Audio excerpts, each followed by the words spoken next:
we present My Favorite Husband, a new series based on the delightful stories of Isabel Scott Rorick's gay, sophisticated Mr. and Mrs. Cugat, starring Lucille Ball with Richard Denning.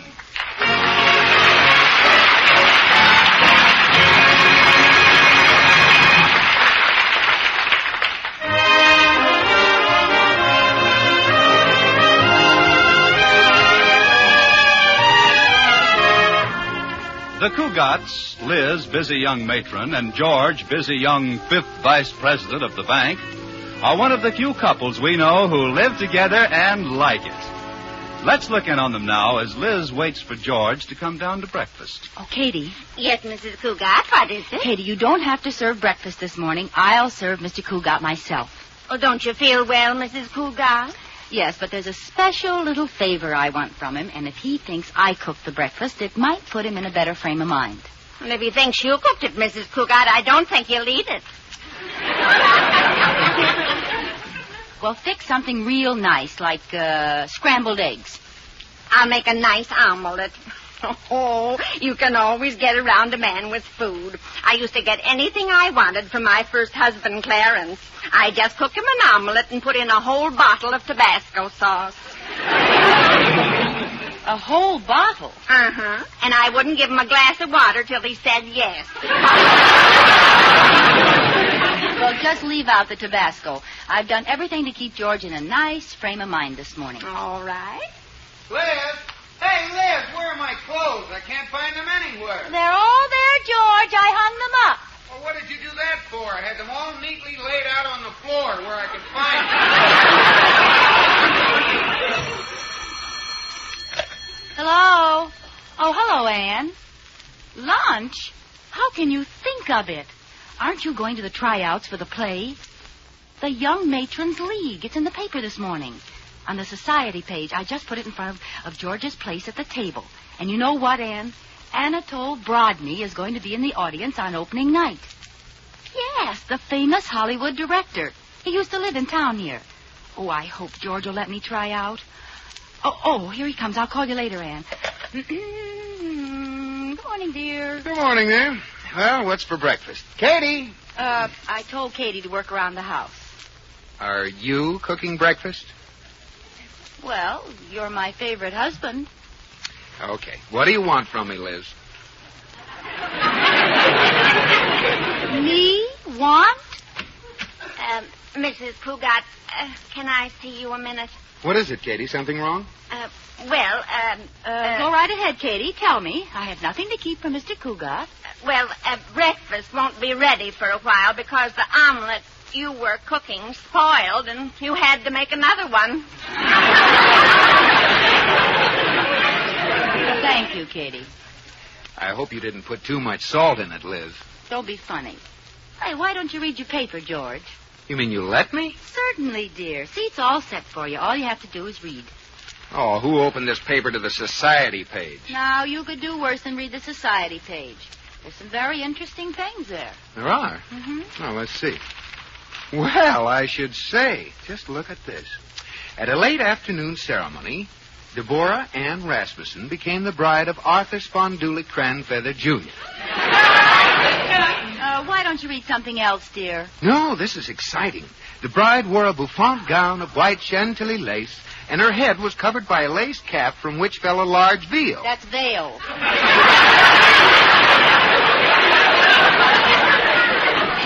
Veil, they all look silly. The bridesmaids wore aqua taffeta gowns. Oh, why don't you try somewhere around the middle of the page, darling? Down there.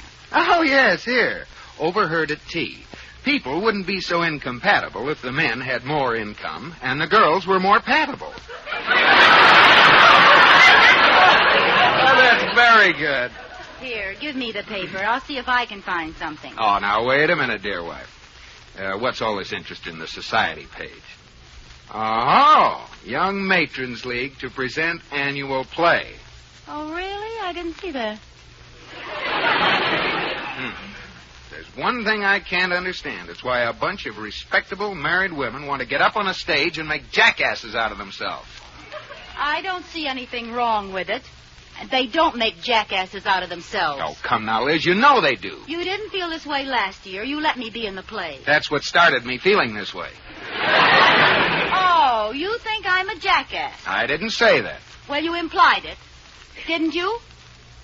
No comment. George Cugat, you are calling your wife a jackass by keeping your mouth shut. Well, think of the trouble I'd get into if I opened it. Oh, look, why don't you forget it, honey? I know what you're leading to. You want to be in the play. I do not. I didn't even hear about it until you happened to find it in the paper. Really? Don't you believe me? Oh, certainly, dear. I wonder what play they're going to do. John Loves Mary. Well, forget it, Liz. The answer is no. Not after last year. That wasn't my fault. Well, you're supposed to feel at ease on the stage. Move around. Oh, I almost died when that fella came bounding in and called, "Run for your life! The dam has broken!" And you just sat there.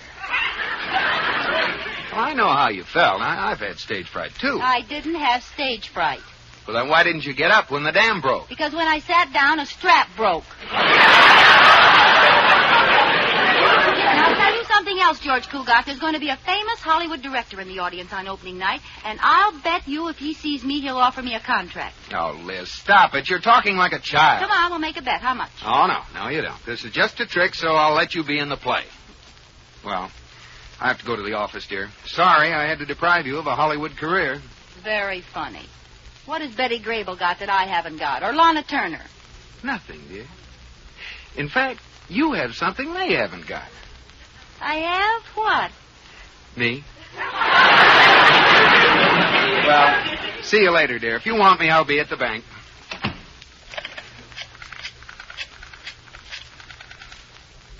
Hello, Anne. Liz, I just spoke to George about being in the play. Yes, he put his foot down. Absolutely no. He was really definite about it. What time are we going to the tryouts? Of course I am. It's a challenge now. If I get the part, think how surprised George will be on opening night, to say nothing of that Hollywood director.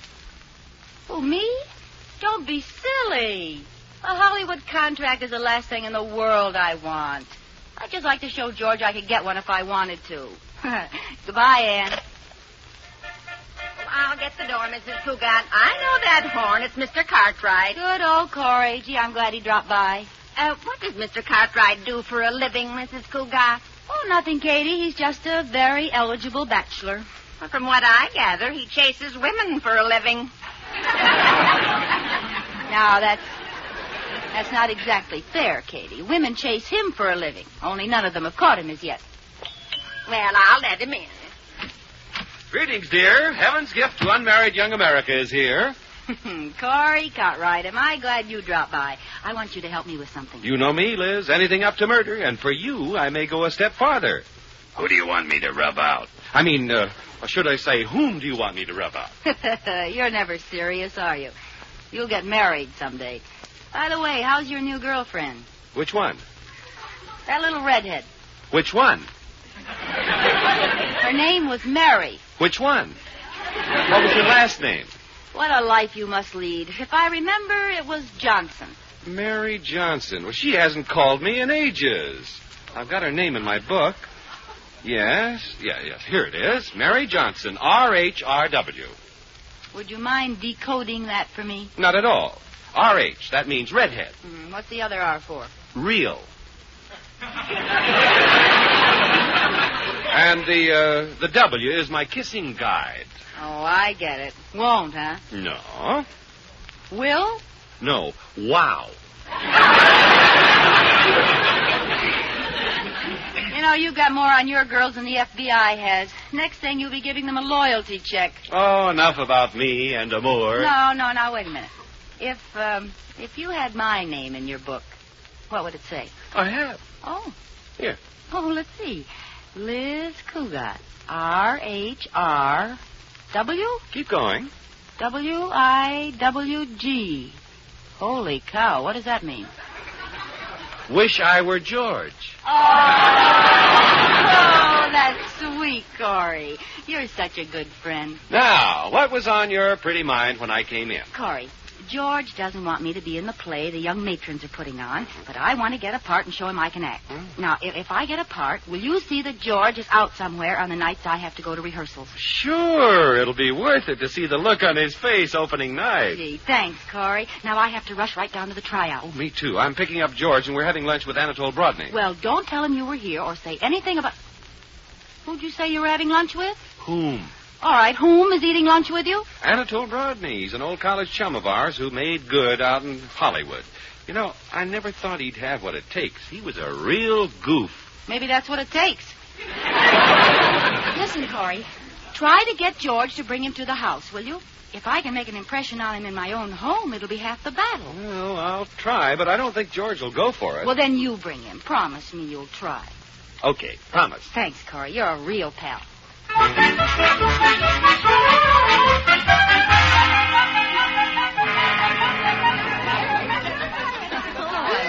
Let's come to order, girls.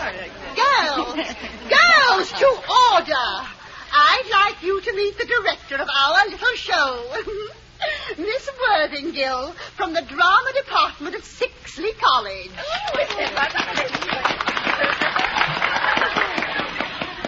How do you do? Before we start tryouts, I'd like to tell you about the way I direct. I stress naturalness. Every word you say must sound real, vital, and natural. How many of us have heard an actress on the stage say to her fiancé, "Darling, I love you"? How much more believable it would have been to us if she had been natural and said, "Darling, I love you." Isn't she wonderful, Mrs. Cugat? What? Oh, yes. She could have been a great actress. Oh? Doesn't she remind you of Cornell? No, she reminds me of Notre Dame. Well, now to the parts. We have two main parts. One is a beautiful young girl of 18. Oh, that's just perfect for me. The other part is a young matron of 36.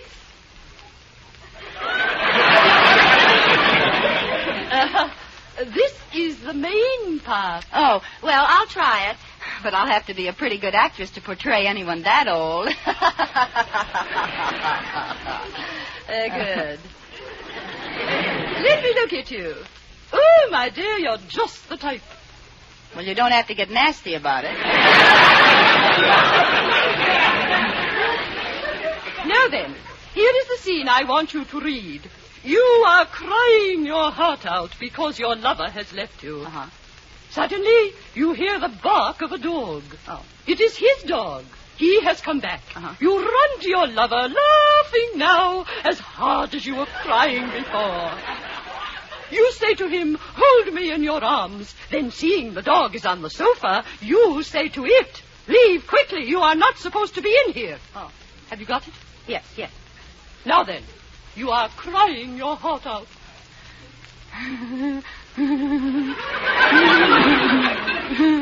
Oh, no. You'll have to do better than that. I said you are crying your heart out. Like this.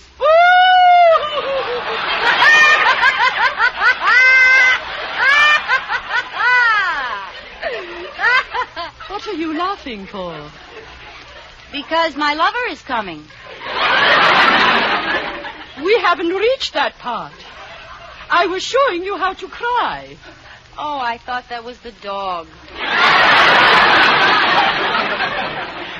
We will continue. But you must practice that crying if you wish to get the part in the final auditions. Uh-huh. Now you hear the dog.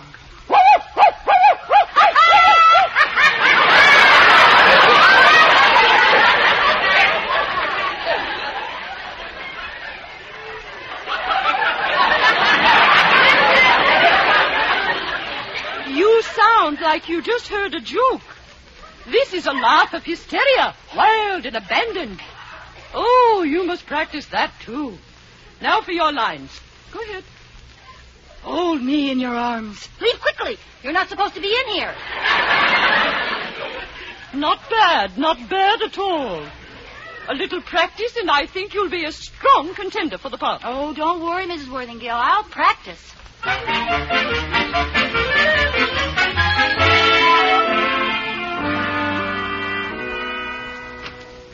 Oh, hello, Mr. Cugat. Is there something wrong? No, Katie, I just had to run home for some papers I left in the study. Is Mrs. Cugat home? Yes, she went out for a while, but she came back and went right into her room and closed the door. Hasn't come out since. That doesn't sound like her. I hope she isn't sick. We'd better go and see. Oh, she hasn't looked any too well lately. Her door is still closed. I'll just not... What's that? She's crying. Oh, the poor kid. I'd better go in and see what's the matter. Oh, now, wait a minute. Let's be sure it's not my fault. Our anniversary is in December. Her birthday is in August.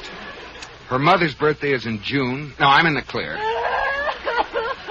Oh, she's crying her little heart out.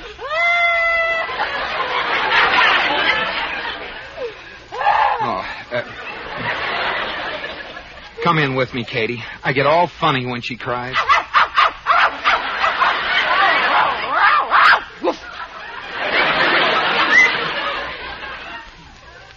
Did you hear what I heard? I'm not sure. What did you hear? It's a dog. She's got a dog in there. Oh, well, she was probably crying because she didn't think I'd let her keep it. Oh, the poor sensitive soul.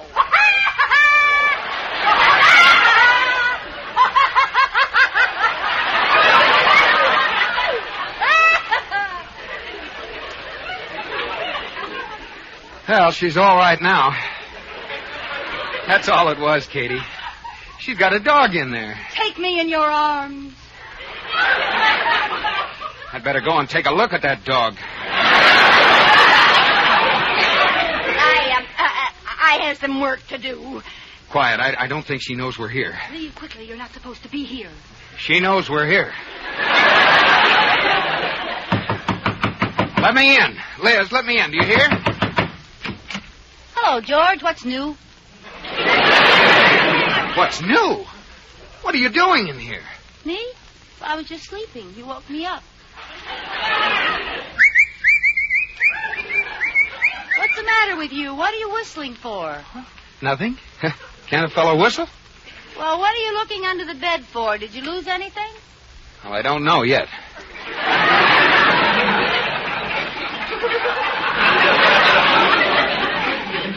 What's in the closet, Liz? You know what's in the closet. Well, I'll just take another look. Nothing but clothes. What'd you expect to find? The Tony twins? What was going on in here, Liz? I told you I was asleep. Maybe I had a nightmare. That's it. I had a nightmare.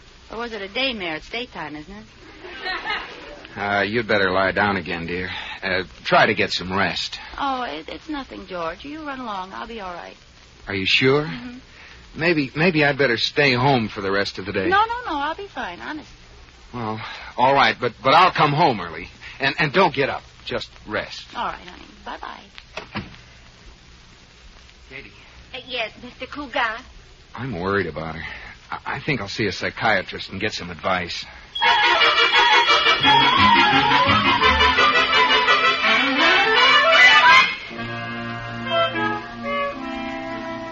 Dr. Schweinkamp will see you now, Mr. Cugat. Thank you.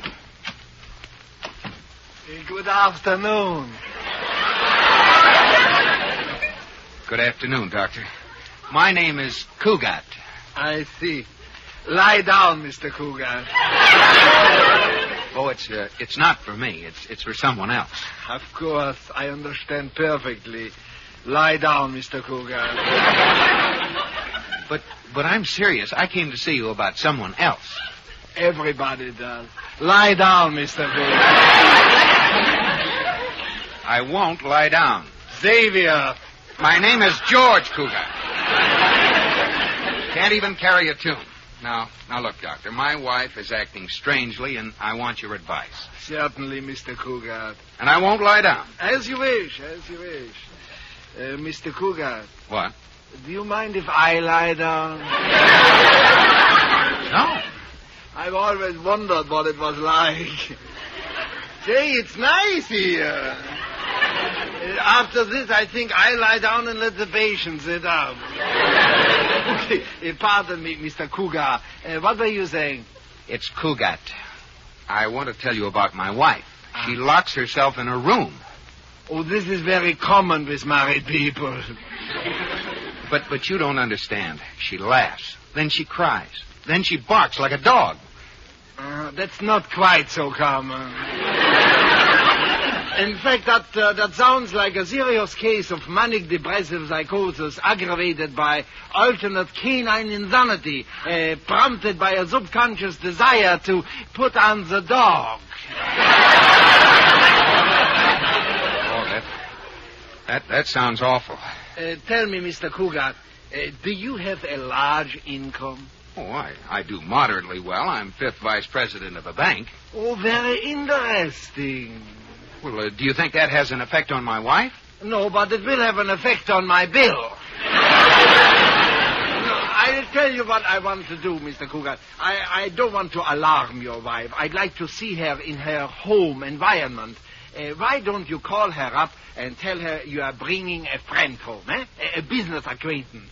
I'll come over this evening. If you like, I'll come for dinner. You'll come to dinner? Oh, thank you. I'll be glad to come. All right, Doctor. Anything you say.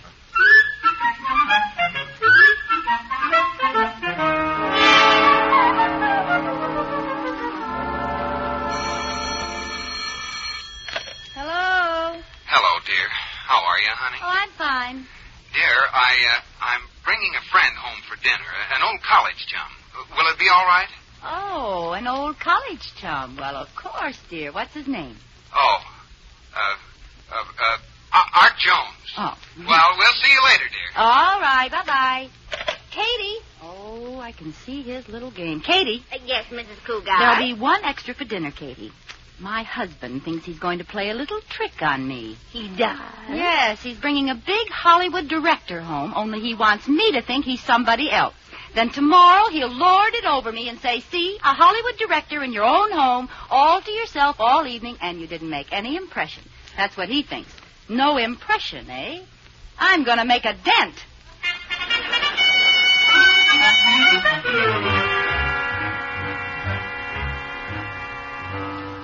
Well, here we are, Doctor. No, one moment before we go in. Don't be nervous, Mr. Nougat. That's Cugat. It doesn't matter. Now, don't worry if she seems to act normal. I can tell her condition by subtle little actions and movements. Don't do anything to arouse her. All right. Here we go. Liz! Liz! Oh, there you are. Liz, I'd like you to meet an old friend of mine, Art Jones. How do you do, Mrs. Cugat? Hello, boys. Say, I'm certainly glad you came up to see me. What? How about a drink, boys? Now, Liz, please. There's a sofa over there, Mr. Jones. Why don't you get out of that hard chair and slip into something more comfortable? Well, maybe Mr. Jones likes that chair, darling. Darling! Now you call me darling. Oh, but what am I when we're alone, your slave? You beat me with a cane and push my poor, broken body down the stairs. Oh, I don't care for myself, but you pushed the children after me. The children? I did not. Then where are they? I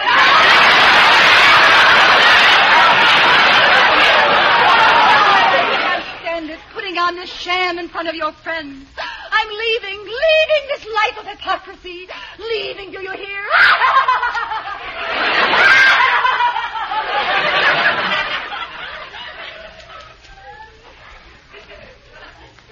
Well, Doctor, what do you think?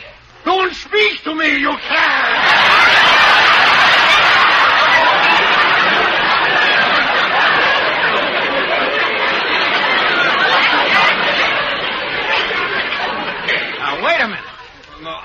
I would suggest that you come to see me every day, Mr. Cugat. You have a serious condition. I tell you, this is ridiculous. We have no children. Oh, she's making this all up. Oh, wait a minute till I get the door. Violet, will you buy a poor old lady's violet, Sonny? I haven't eaten in 3 weeks. Liz, you sound like a goat. Now, take that shawl off your head and come in here. Just a moment, sir. Here you are, old lady. 50 cents. Keep it. Blessings on you, sir. Blessings, blessings.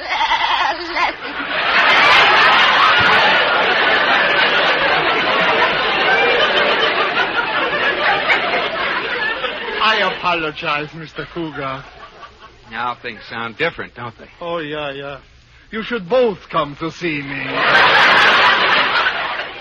Now, quickly. You have a maid? Yes. Well, ring for the maid. We're going to find out how your wife has been acting around the house today. Well, I am ringing. I don't know why she doesn't answer. Oh, darn this bell. Maybe it's broken. All right. I'm coming, Governor. Don't get out about it. Oh, no. Leah, stop this. It's ridiculous. Oh, you don't like me as a Cockney, eh? Well, perhaps you'd like me better as a South Sea Island native. Liz, get up off the floor. What are you doing? Mi Candaleo. Me love white man. You don't love me? No. Me answer doorbell. Well, here's Cartwright, a man of his word. Oh, hello, Corey. Where's Liz? Over there on the floor. Oh, yes. But I don't know what you're doing on the floor, Liz, but let me present this fellow with me. Mrs. George Cugat, Anatole Brodney. I'm pleased to... Anatole Brodney? Ah! Then who's this character? Allow me to present myself, Mrs. Cugat. Reinhold Schweinkampf, psychiatrist. Oh, help me with her, Corey. She's fainted.